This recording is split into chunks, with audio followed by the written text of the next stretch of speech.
বিষয়টাকেই আমি আপনাদের সামনে কিছু আলোচনা করব। তাহলে কথা বেশি না বলে আমাদের মেন টপিকে আমরা চলে যাই।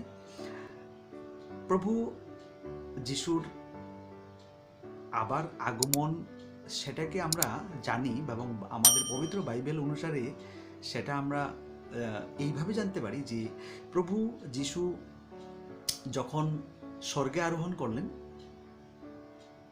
তখন স্বর্গদূত দুজন নেমে এসে সেই জায়গাতে প্রভু যিশুর শিষ্যদের বললেন যে উনি যেভাবে এই পৃথিবী থেকে বিদায় নিচ্ছেন বা যাচ্ছেন, সেই একইভাবে তিনি আবার এই পৃথিবীতে ফিরে আসবেন।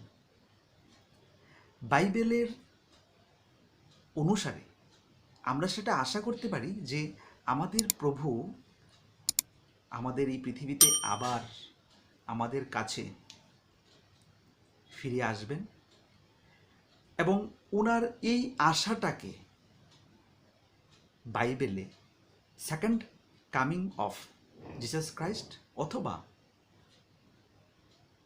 প্রভু যিশুর দ্বিতীয় আগমন হিসেবে বিবেচিত হয় এবং পৃথিবীর সমস্ত লোকেরা প্রভু যিশুর সেকেন্ড কামিং অথবা প্রভু যিশুর দ্বিতীয় আগমন হিসেবেই জেনে থাকে। প্রভু যিশু এই পৃথিবীতে দ্বিতীয়বার